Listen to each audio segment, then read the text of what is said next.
16 दिसंबर 2021 की वो सुबह जब पानीपत की इस घेर अरैया कॉलोनी के हाउस नंबर 451/1 में एक बड़ी वारदात हो जाती है। इस मकान में रहने वाले विनोद भराड़ा की हत्या कर दी जाती है। 10 से 11 बजे के करीब एक हमलावर मकान के गेट को खुलवाता है और अंदर पहुंचते ही विनोद भराड़ा पर गोली बरसा देता है, जिसमें विनोद भराड़ा के पीठ पर और उसके सिर पर गोली लगने की वजह से मौके पर ही विनोद भराड़ा दम तोड़ देता है। लेकिन मकान के अंदर उस वक्त विनोद भराड़ा के परिवार के लोग मौजूद थे। उनकी पत्नी, उनके बच्चे, उनके माँ बाप यहाँ पर मौजूद थे। वो लोग शोर मचाते हैं। शोर मचाने के बाद आसपास के पड़ोसी इस मकान में पहुँचते हैं। मकान में पहुँचकर हमलावर को यहीं पर दबोच लेते हैं। हालांकि हमलावर जो थे वो बार बार लोगों को भी जान से मारने की धमकी दे रहे थे। पुलिस आरोपी को अपनी हिरासत में ले लेती है और वहीं लगभग 30 महीने बाद इस बड़ी वारदात का खुलासा हुआ है। और वो खुलासा जो है वो बड़ा ही चौंका देने वाला है। पानीपत एसपी ने प्रेस वार्ता करके, पानीपत एसपी अजीत सिंह शेखावत ने प्रेस वार्ता कर एक बड़ा खुलासा किया, जिसने सबको चौंका कर रख दिया। इस पूरे हत्याकांड की जो मास्टरमाइंड थी वो निकली विनोद भराड़ा की पत्नी निधि भराड़ा। ये सुनकर सब हैरान होंगे, क्योंकि वारदात के 30 महीने बाद अचानक एसपी अजीत सिंह शेखावत के पास एक मैसेज पहुंचता है, व्हाट्सएप मैसेज पहुंचता है। और वो मैसेज था मृतक विनोद भराड़ा के भाई प्रमोद का मैसेज। उसके बाद पानीपत पुलिस हरकत में आ जाती है, क्योंकि उस मैसेज में एसपी अजीत सिंह शेखावत को ये बताया जाता है कि इस वारदात में कुछ और लोग शामिल हैं।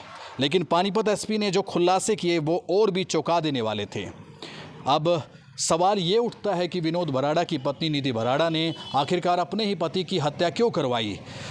तो उसको लेकर बड़ा खुलासा ये है कि जो निधि भराड़ा थी वो सुमित नाम के एक जिम ट्रेनर से प्यार करती थी। निधि इसी मकान से निकलकर, जो एसपी पानीपत ने खुलासा किया, वो नज़दीक किसी जिम के अंदर जाती थी और वहाँ पर उसकी मुलाकात सुमित नाम के युवक से हो जाती है और दोनों में प्रेम प्रसंग चलने पड़ जाता है।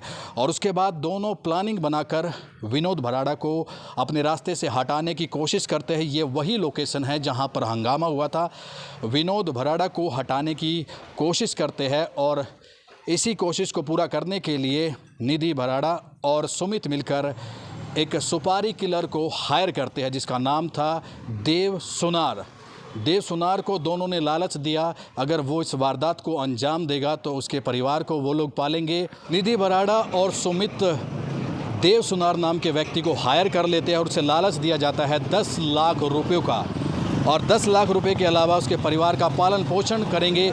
ये भी निधि भराड़ा और सुमित तय करते हैं। और फिर जो देव सुनार था वो इस वारदात को अंजाम देने के लिए पंजाब से हरियाणा के पानीपत पहुंचता है और इस कॉलोनी में आकर यहां पर वारदात को अंजाम देता है। पहली बार एक्सीडेंट के जरिए विनोद भराड़ा को मरवाने की कोशिश की गई। एसपी पानीपत ने खुलासा किया है कि पहले वारदात को अंजाम, दुर्घटना का नाम देने के लिए सबसे पहले विनोद भराड़ा का जो है वो एक्सीडेंट करवाया गया, लेकिन उस एक्सीडेंट में जो है विनोद भराड़ा बाल बाल बच गए। उसके बाद भी सुमित और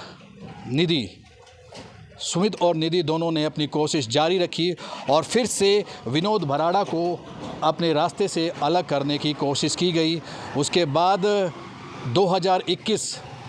16 दिसंबर 2021 की वो सुबह जब देव सुनार दोबारा इसी मकान में पहुंचता है, मैं फिर से दिखाना चाहूँगा, सुबह का वो वक्त था जब देव सुनार अवैध पिस्तौल लेकर इस मकान में पहुंचता है, जहां पर विनोद भराड़ा, उसकी पत्नी, बच्चे बैठे हुए थे।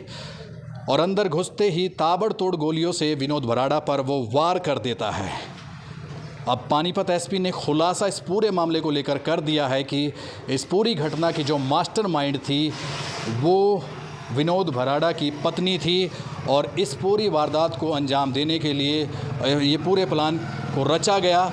फिलहाल पानीपत पुलिस की तरफ से तीनों लोगों को गिरफ्तार कर लिया गया। गिरफ्तार लोगों में विनोद भराड़ा की पत्नी, देव सुनार सुमित तीनों को गिरफ्तार कर लिया है। हालांकि पानीपत एसपी अजीत सिंह शेखावत का कहना है कि इसमें कुछ और लोग भी शामिल हो सकते हैं, क्योंकि पानीपत पुलिस जांच ये कर रही है आखिरकार हथियार कहां से आया।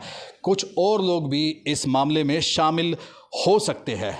हालांकि सवाल पानीपत पुलिस की कार्रवाई पर भी उठता है। जब 16 दिसंबर 2021 में वारदात हुई, वारदात के इतने महीने गुजर जाने के बावजूद भी इस पूरे मामले का खुलासा क्यों नहीं हुआ? अगर पानीपत एसपी के पास मैसेज नहीं पहुंचता तो ये केस लंबा चलता और शायद ट्रायल लंबा चलता और इसमें जो आरोपी है वो बच भी जाते।